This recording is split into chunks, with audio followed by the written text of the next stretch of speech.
Hey guys, welcome to Clockwork Dandy Noodles for another breakdown of Zom 100. This is going to be a mega episode. We're going to do episodes 10 to 12 all in one episode just to save me having to do 3 videos on the bounce. I do think I've got enough to be able to crush this down a little bit because I think the last 3 episodes in general are all interlinked. They're at least on the same theme, and I can generally see what the animator and the writer has tried to do. I had a great deal of fun with it, and of course it's always great to see a show come back. When Zom 100 disappeared, I was so sad because I do think if it had continued to air in the season it did, it would have made my top 3. 100% it would have made the top 3. It won a lot of awards in that season, but it ended up dropping out.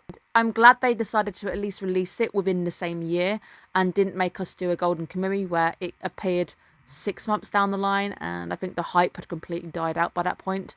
Let's get ready to rock and roll. Happy Christmas, guys. I am actually recording this on Christmas. I have literally been cooking all day. Quickly jumped across to make sure that I bring this video to you. The likelihood is, by how long this episode is going to be, you won't see it till Boxing Day. But I hope you guys have had a fantastic Christmas. I really hope you've looked after yourselves and taken a much needed break. Thank you guys so much for your continued support. It really means a lot. I will be doing my end of season review very shortly, and that will be when I get a bit soppy. Thank you guys for all the amazing things that we've achieved this year.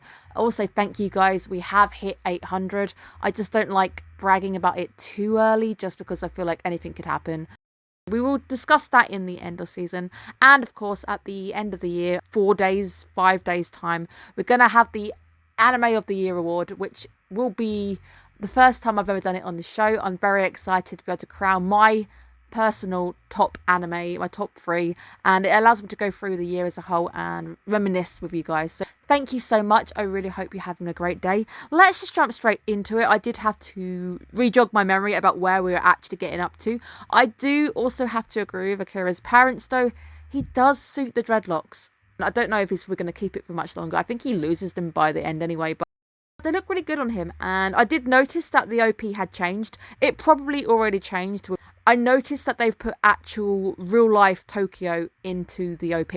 There's actual bits of like Shibuya Crossing. OP feels happier. It does feel happier. It feels bouncier. I think Akira's actually dancing more, and obviously they've gotten rid of the darker aspects of when he was working, him feeling down. The OP has changed with the vibe of the show, which I always really like it when shows do that. The irony of working on a zombie movie whilst real zombies actually end up taking over. I guess it's not within the realm of impossibility. There's people working on zombie movies as we speak, student movies and things. Irony that would be the thing that ends up becoming your reality, and that life can really just change in an instant. A lot of the things I got from today's episode were essentially living the moment to your best and making sure that you yourself are the best you can be. Being critical of your own actions and being able to see the weight of your actions, which I think is very key for today's episode, and just being able to see when you're right, when you're wrong, and being willing to learn. I think there's a lot of really good messages in today's video. The introduction of Anti-Akira, as I like to call him, from initially I did think they were bringing it in as a crux. They've obviously brought the villains in to counter certain points. I will say it's a tiny bit convenient the way that all 4 of them end up facing off against another villain who actually makes sense and counters that person as a character. But I see why they've done it. I honestly think the plot could have technically ended right here if things had just gone quiet. And you can see that the quiet life is just nice, living the rest of their days out in the rural village. I do wonder if at some point, if we do ever find a cure, whether Akira would just come back and he would happily settle down and spend his days there, because it feels like it's a great place to end the show. Obviously, we're not ready for an end just yet, and I had a feeling it wasn't just going to end regardless, even if things had been okay. I didn't see it ending, it was too soon, but I can see this being a perfect end for one day he comes back and he ends up just settling down. I have to say it over and over again that Kencho really is my absolute favourite character. I just love the way that he can make people smile. I love the way that he just takes on life. I also just love his carefree nature and the fact that we tend to play the game of when is he gonna get naked, not so much if. We know he's gonna get naked, it's just when, how long into the episode.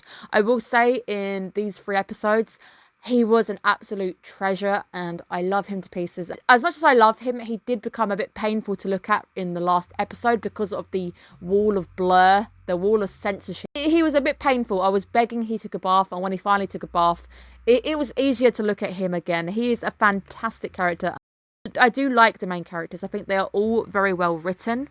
I did quite quickly pick up on the plot device, the foreshadowing when the lady's telling her, don't touch this, it's very important, don't touch the electric fence, don't touch the breaker. You knew that she was saying it for a reason. It was going to play a very key role later. Now let's talk about Higurashi. It does seem that this name in particular, it comes up a lot. No, the reason I know it is because of My Hero Academia. You've got Higurashi also in that as the villain. And you've also got Higurashi when they cry. Now, Higurashi as a name seems to be quite the negative name. So I would be curious if anyone could tell me if the name stands for anything in particular, whether it is actually just a name that anime has created, or whether it is a name that maybe has a bit of a negative connotation. I can't imagine there's names of negative connotations. I could be wrong. It would be one of those things that I'm very curious to find out about. I did find the villain thing a little bit irritating. Now, I understand what has motivated him to act, but it also felt very clutching at straws that would lead him to act in a certain way. But I get it, because I watch a lot of true crime. I've seen a lot of backstories, and then I always end up saying the same thing. Every time you look at someone's backstory, no matter how bad it is, and you can get some rough backstories, there's never any excuse for murder. Yes, these guys have been through hell, and Akira's also been through hell. I think that is the main point of the episodes anyways. You can go through absolute hell and you can be very dangerously close to turning into these guys. There's not a lot which really separates you from being them, and especially with Akira, he says, I don't hate him because I can also have seen that, especially when he was working and he was almost in a self-deleting type of mood, he could have probably produced some pretty twisted words himself. And I like the fact that the anime actually acknowledges this in their actions. But the villains do tend to feel a little bit stereotypical. I'm a bad guy. I'm really hyped up. Each of them seems to stand for something. So the woman stood for being stuck in her ways, being critical of other people, not realising that she herself was negative and not being able to see that actually you're not always right. The guy, it was technically, he wanted to have his way with people, but he couldn't understand why people didn't want him. So I don't want to say that the I word. The I word, that means guys who can't get girlfriends, came to mind, but I don't tend to like saying that word. I just don't like the word in general, so I'm not going to say it. That came to mind. It felt like all of these characters hyperinflated to be that negative thing. When it comes to things like villains and stuff, they tend to be a bit more complex. But for the sake of the show, I understand what we're doing because they're all supposed to be their counters. It seems with Higurashi that he simply just envied the friendship, or he hated the idea that other people were having fun, but he himself couldn't work out why he wasn't having fun. And it wasn't until the end of the show where they showed you that Akira did make the effort to try offering out a hand. That made me irritated at the same time. When somebody finally offered him what he wanted, he was too scared to take it, which I get, but it did also irritate me because if you had said that Akira maybe hadn't offered his hand, I don't know whether it would have had the same impact or not, because him then offering a hand made it just seem like he ignored it. I think we're dealing with in the episode is a bit of a slippery slope. Now, Akira's dad loved his dream, the dream of going to space. I do believe he needs to go and meet Senku from Dr. Stone, and that just ended. I had so much fun with it. I actually nearly teared up at the end of season 3. And it hasn't really been at the top of my list to talk about this season, but the ending was special, and I'm really happy that the ending ended the way that it did. Very excited for that season 4, but I do think Akira's dad maybe needs to go meet up with him, go to space. Akira's trying to protect him. They kind of go around in a circle. So obviously I was talking to the editor at the same time as this, and he said obviously like dads will protect their sons. I also couldn't see anything wrong with wanting to protect your family. So I think both of them needed to meet halfway, which I think they both do. In the end, he does listen to his dad, but he also tries to save him and find that middle ground. So I think with these two, I love the fact that neither was completely correct. They both ended up having to find the middle ground, and in the end Akira is able to make his dad proud, which I was really happy about. The anti-Akira guys though did just irritate me. I did actually presume people were dying, so I will say I may have been a bit harsher in my notes because I presumed people had died, there were going to be casualties. Obviously this is still horrible. It's causing trauma to people who've already lost people, who've already gone through the pain of losing people, and it's needless upset for people who just don't need it. And the fact that they also are happy laughing at people like running away scared for their lives. I guess it's that thing is that we're trying to see the worst of people. A lot of these anti-Akira gang, they either refuse to acknowledge their actions and see everyone else as being the problem, or they hate people who don't even hate them, which I think is always sad as well. True crime, I'm going back to my true crime story again, is a lot of the times you will see that these people who believe they're being wronged and believe they're doing the right thing will often harm people who have absolutely no idea that person exists, has never met them before, harm people who just don't have anything to do with their story, and that always makes me really sad. I think those are the stories that make me sad the most. Initially, they came across as just being evil for the sake of evil, but obviously that's not the case. But it did seem they were absolutely fine with watching people die, and I don't know, that irritated me a little bit. It did take quite a while to see any kind of remorse in any of the characters. I think most of the guys die. I think they all die, actually. I think all of them die. Only Higurashi shows a bit of remorse right at the end. He's the only kind of redeeming factor he did. I did also appreciate the fact that his last action was actually to undo what he did. He lures the zombies away with him. So spilling into episode 11, some thoughts on that episode in particular. See, we've got a lot of these pair-ups going on. Shizuka against her pairing was an interesting one because she ends up acting against her nature and her upbringing. So we know that she was brought up very strict. She was brought up to treasure number one above everybody else. All for one, not one for all, as I go back to my Hero Academia references. Chooses to stay with the old people, chooses to try and save them, despite the fact once upon a time she would have seen them as liabilities. So this to me shows a nice bit of clear character development, and I really appreciate character development. She wants to help people, and she does go back to wanting her own dream of being a doctor. I think we briefly saw it with the vet in her backstory when she tried to help the dog, and that made me so sad. It's having a bad backstory and you could become a bad person. She became quite selfish because of her upbringing and the way that she was brought up, but you can see that she's actually realising her ways aren't correct, and I think that's what the plot is trying to show you overall. I'm learning a lot. I make mistakes a lot of the time. I am far from perfect. I do appreciate imperfect characters, and I think there's a lot of them, and I would say Shizuka herself is an imperfect MC, which I think I really appreciate. Akira himself, he's been through a rough deal. I absolutely love it, though, when he starts to realise I need to maybe listen a little bit, because he does essentially try to listen, but we do see him standing up for his dad initially, and I was so happy about how brave he was being, because he was out there fighting for everybody behind him, and he really is a very brave character, and I think I've said it a few times. I was starting to get really panicky though that dad was going to die, because especially when he locks him in and he tells him, you got to stay there. Parents, they don't want to outlive their kids. Fully understand where he's coming from. The chef guy, he refused to take any action for his bad behaviour. He caused a damage, and all he could care about was, I'm being fired again. You don't know if anyone died in that fire. You've caused loss of building, you've done arson, you've been negligent, so you're not actually looking at your own behaviour or anything. He also lost respect for life, and he didn't actually see any wrong with what he was doing, so he simply seemed to be complaining. You've also got the one as well who had no respect for other people's culture. Obviously that was perfectly paired with Beatrice, which makes complete sense, but a lot of the show trying to hammer down that it really does come down to how people are treated, and a lot of these people felt like they were wronged by society.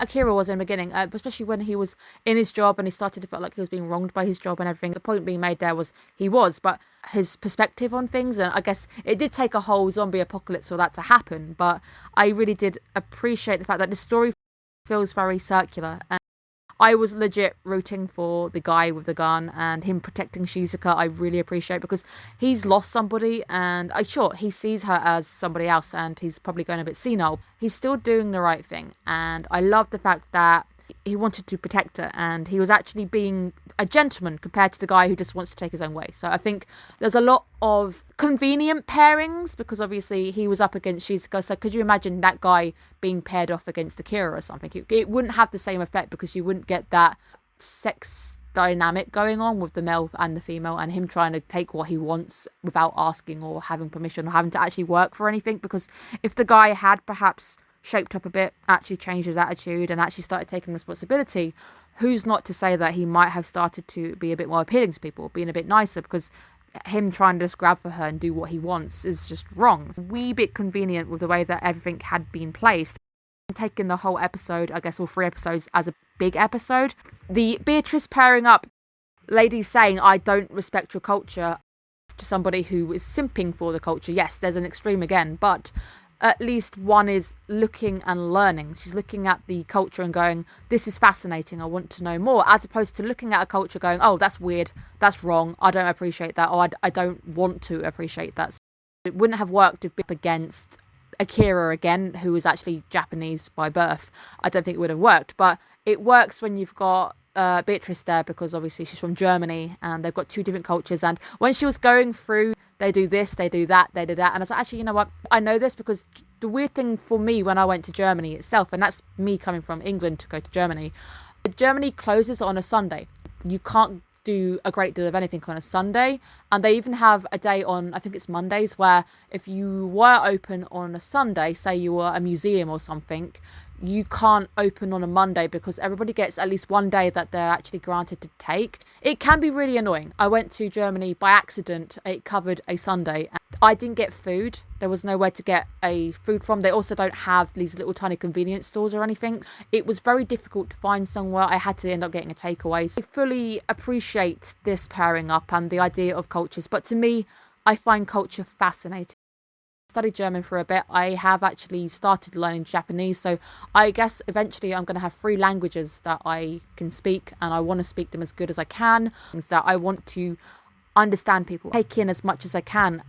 And just when I also thought Higurashi was maybe gonna have a change of heart, he then took his dad and used him as a hostage. For me, he kind of delved into the unforgivable realm, and yes, I know he does redeem himself at the end, but he thought Akira was a zombie. So he was happy with Akira being turned into a zombie. Sure, he may not have looked like he was enjoying it, but Akira still would have died for nothing. There's no saying that he wouldn't have just like pushed his dad off the edge in the end or something, or let Akira kill him.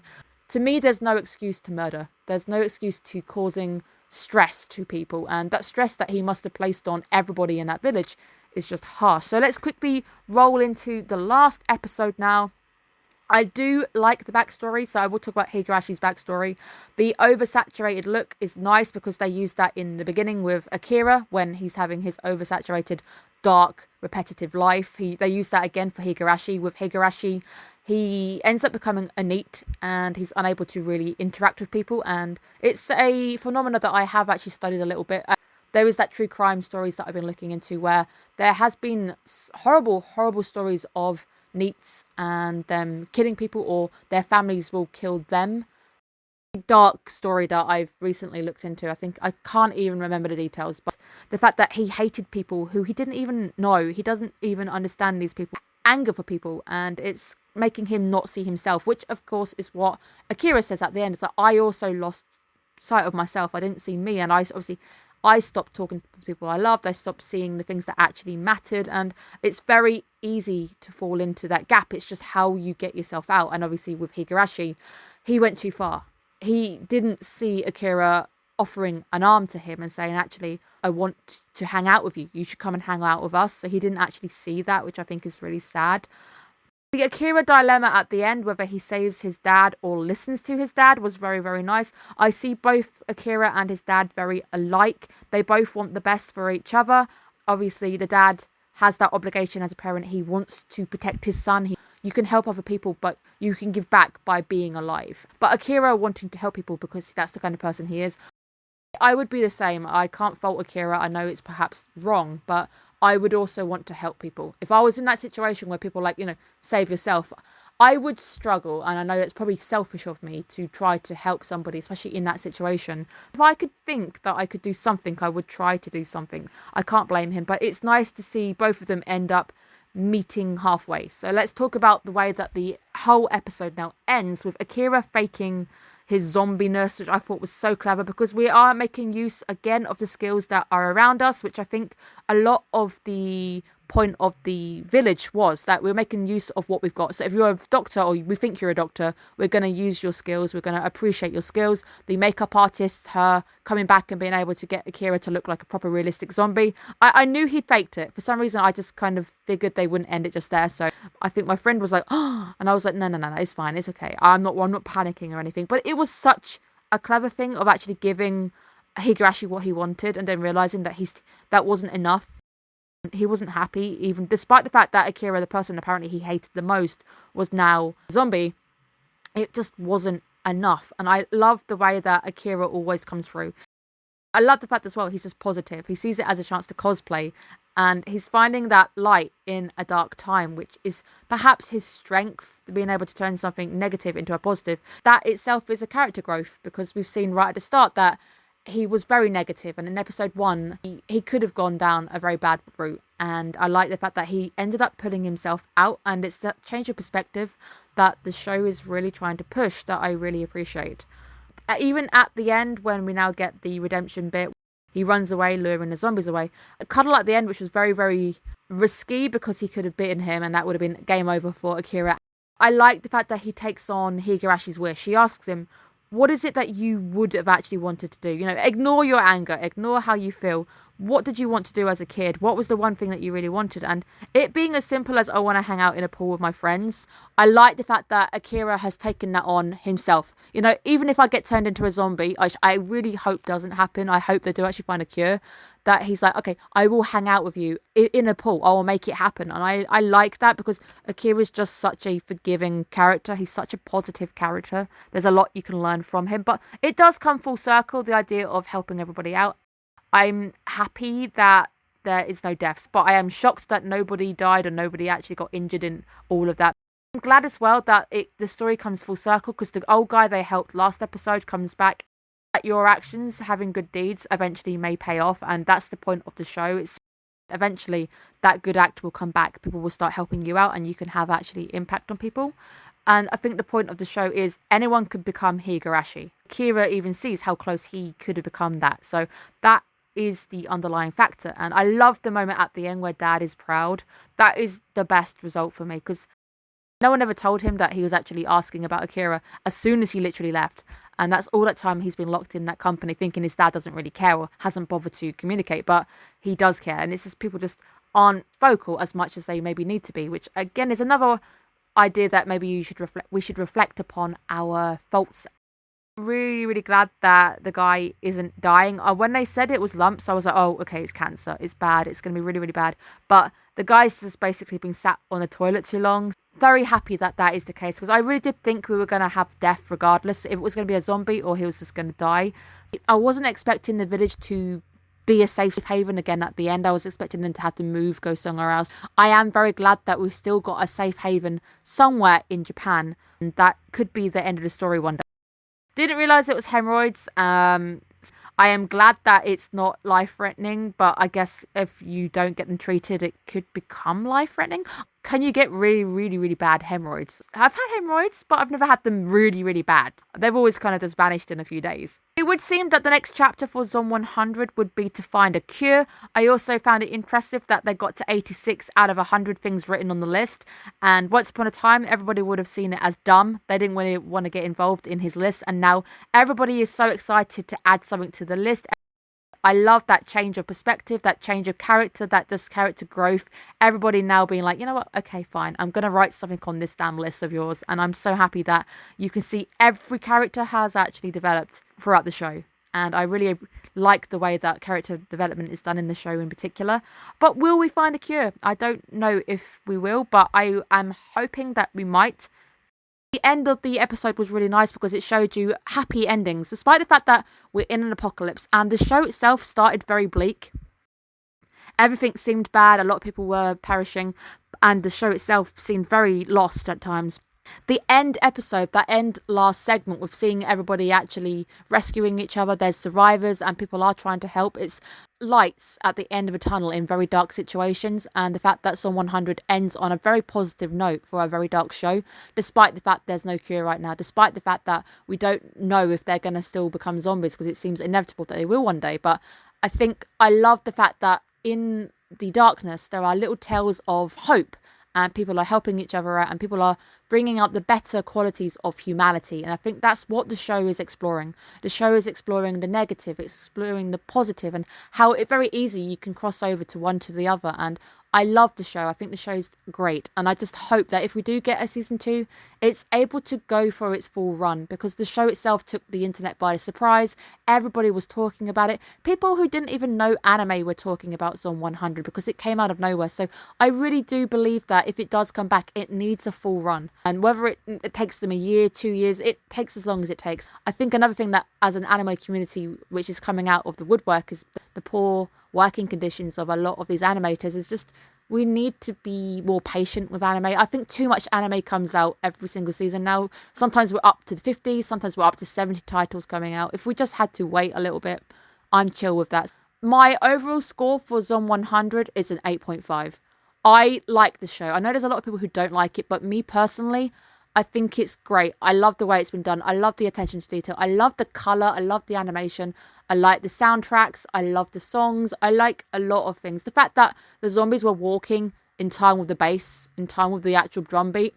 There's little things like that where the show excels. The show is trying to take a deep dive at the human complex, what it means to be human, looking at the negative, the positive, and it's a really good show, and I really enjoy it, and I do love it when a show like this comes about because it's refreshing, it's something different. Sometimes you just get a sea of 70 titles and a lot of them are the same. Something will stand out, and for me, Zone 100 was a show that really stood out. Sadly, it stopped airing, so I did actually knock it off my top 3 because I had other things going on which ended amazingly that season. I don't actually remember what won. It might have been Vinland Saga. I'd have to go back and have a look, but I have a feeling it might have been Vinland Saga, which ended up taking a crown in the end. There was a lot of really good stuff going on, but with it disappearing, there was a lot of other stuff to fill the gaps. I'm very happy that our Christmas is topped off with the finishing of this season. Thank you guys so much for tuning in. You'll have to let me know your thoughts on the show as a whole down below. I really hope you've had a great Christmas. Look after yourselves, and hopefully I will see you guys again for another video soon. Check out my winter overview where I show you guys what I'm breaking down on the channel, what's coming your way. Check out the Anime of the Year award, because maybe Zone 100 might appear on some of the awards, because there will be some fun awards as well. And hopefully one day I will be here breaking down season 2 with you guys. Have a great day, guys. Bye bye.